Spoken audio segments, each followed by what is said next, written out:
Hi, I'm Pastor Ben, and today we're going to be reading the 8th chapter of the Chronicles of Narnia, The Lion, the Witch, and the Wardrobe.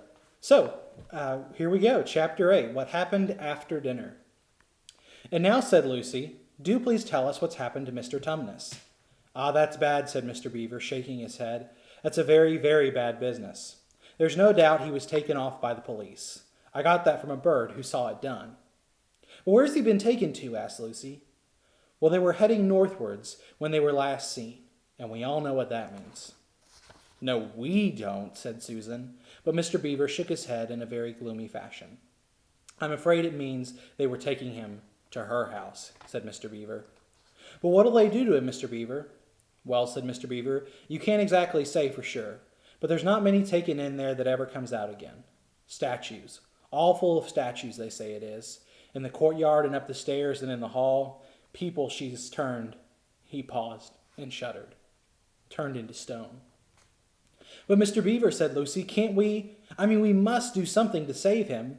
It's too dreadful, and it's all on my account. I don't doubt you'd save him if you could, dearie, said Mrs. Beaver, but you've no chance of getting into that house against her will and ever coming out alive. Couldn't we have some stratagems, said Peter. Couldn't we dress up as something or pretend to be, peddlers or anything, or watch till she was gone out? Or, hang it all, there must be some way. This fawn saved my sister at his own risk, Mr. Beaver. We can't just leave him to have that done to him. It's no good, son of Adam, said Mr. Beaver. No good you're trying, of all people. But now that Aslan is on the move... Oh, yes! Tell us about Aslan, said several voices at once, for once again that strange feeling, like the first signs of spring, like good news, had come over them. Who is Aslan? asked Susan. Aslan, said Mr. Beaver. Why, you don't know? He's the king. He's the lord of the whole wood, but not often here, you understand. Never in my time or my father's time. But the word has reached us that he has come back. He is in Narnia at this moment. He'll settle the White Queen all right. It is he, not you, that will save Mr. Tumnus. She won't turn him into stone too, said Edmund.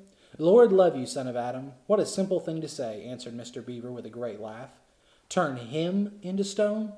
If she can stand on her 2 feet and look him in the face, that'll be the most she can do, and more than I expect of her. No.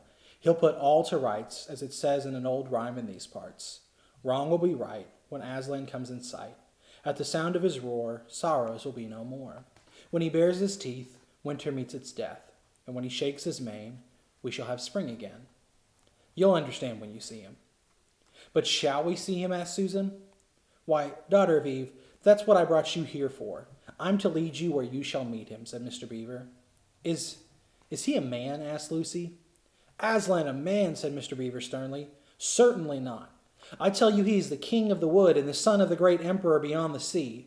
Don't you know who is the king of beasts? Aslan is a lion, the great lion. Ooh, said Susan, I'd thought he was a man. Is he quite safe? I shall feel rather nervous about meeting a lion. That you will, dearie, and no mistake, said Mrs. Beaver. If there's anyone who can appear before Aslan without their knees knocking, they're either braver than most, or else just silly. Then he isn't safe, said Lucy. Safe, said Mrs. Beaver? Didn't you hear what Mrs. Beaver was telling you? Who said anything about safe? Of course he isn't safe. But he's good. He's the king, I tell you. I'm longing to see him, said Peter, even if I do feel frightened when it comes to the point. That's right, son of Adam, said Mr. Beaver, bringing his paw down on the table with a crash that made all the cups and saucers ratter. And so you shall. Word has been sent that you are to meet him, tomorrow if you can, at the stone table. Where's that? Said Lucy. I'll show you, said Mr. Beaver. It's down the river, a good step from here. I'll take you to it. But meanwhile, what about poor Mr. Tumnus? Asked Lucy. The quickest way you can help him is by going to meet Aslan, said Mr. Beaver. Once he's with us, then we can begin doing things. Not that we don't need you too, for that's another of the old rhymes. When Adam's flesh and Adam's bone sits at Cair Paravel enthroned, the evil time will be over and done. So things must be drawing near their end. Now he's come and you've come. We've heard of Aslan coming in these parts before, long ago. Nobody can say when. But there's never been any of your race here before. That's what I don't understand, Mr. Beaver, said Peter. Isn't the witch herself human? She'd like us to believe it, said Mr. Beaver, and it's on that she bases her claim to be queen. But she's no daughter of Eve. She comes of your father Adam's. Here Mr. Beaver bowed. Your father Adam's first wife. Her they called Lilith, and she was one of the Jinn. That's what she comes from on one side, and on the other side she comes of the giants. No, there isn't a drop of real human blood in the witch. That's why she's all bad through, Mr. Beaver, said Mrs. Beaver. True enough, Mrs. Beaver, replied he. There may be two views about humans, meaning no offense to the present company. But there's no two views about things that look like humans and aren't.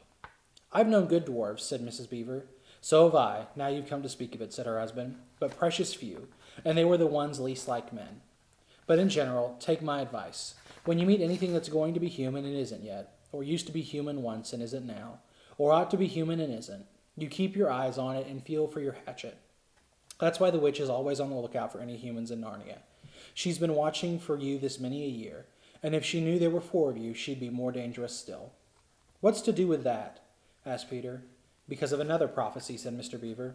Down at Cair Paravel, that's the castle on the seacoast down at the mouth of this river, which ought to be the capital of the whole country if all was as it should be.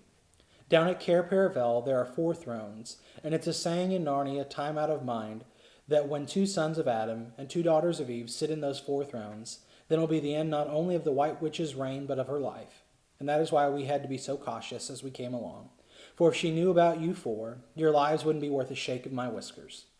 All the children had been attending so hard to what Mr. Beaver was telling them that they had noticed nothing else for a long time.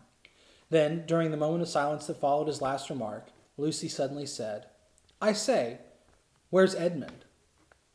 There was a dreadful pause, and then everyone began asking, who saw him last? How long has he been missing? Is he outside? And then all rushed to the door and looked out.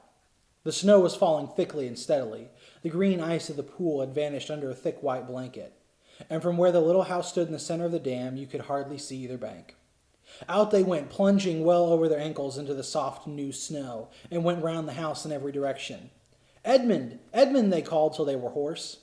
But the silently falling snow seemed to muffle their voices, and there was not even an echo in answer. How perfectly dreadful, said Susan as they at last came back in despair. Oh, how I wish we'd never come. What on earth are we to do, Mr. Beaver, said Peter. Do, said Mr. Beaver, who was already putting on his snow boots. Do? We must be off at once. We haven't a moment to spare. We'd better divide into 4 search parties, said Peter, and all go in different directions. Whoever finds him must come back here at once and... Search parties, son of Adam, said Mr. Beaver. What for? Why, to look for Edmund, of course. There's no point in looking for him, said Mr. Beaver. What do you mean, said Susan. He can't be far away yet, and we've got to find him. What do you mean when you say there's no use looking for him? The reason there's no use looking, said Mr. Beaver, is that we know already where he's gone. Everyone stared in amazement. Don't you understand, said Mr. Beaver.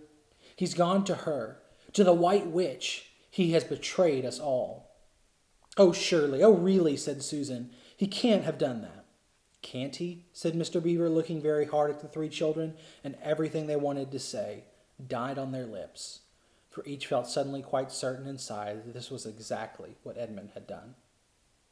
But will he know the way, said Peter. Has he been in this country before, asked Mr. Beaver. Has he ever been here alone? Yes, said Lucy, almost in a whisper. I'm afraid he has. And did he tell you what he'd done or who he'd met? Well, no, he didn't, said Peter.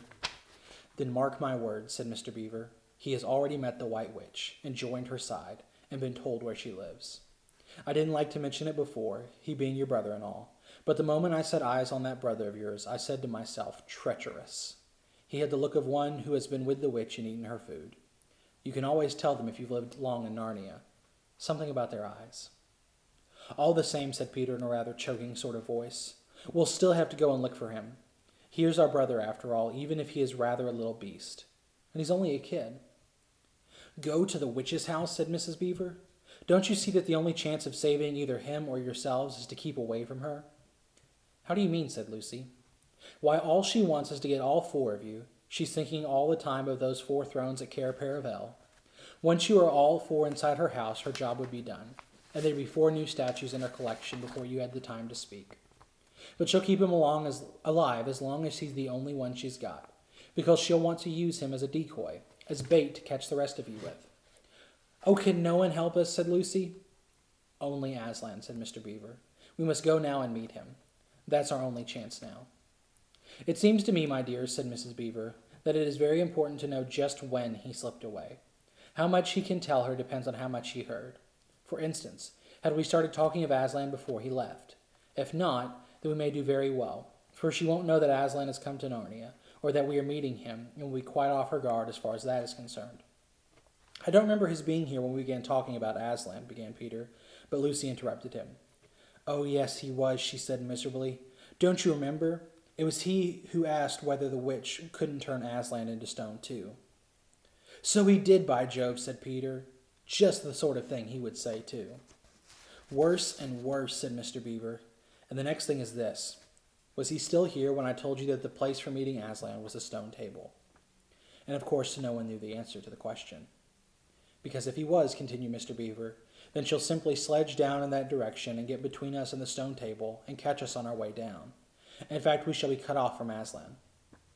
"But that isn't what she'll do first," said Mrs. Beaver. "Not if I know her. The moment that Edmund tells her that we're all here, she'll set out to catch us this very night. And if he's been gone about half an hour, she'll be here in about another 20 minutes. "You're right, Mrs. Beaver," said her husband. "We must all get away from here. There's not a moment to lose." All right. So that is Chapter 8 of The Lion, the Witch, and the Wardrobe by C.S. Lewis.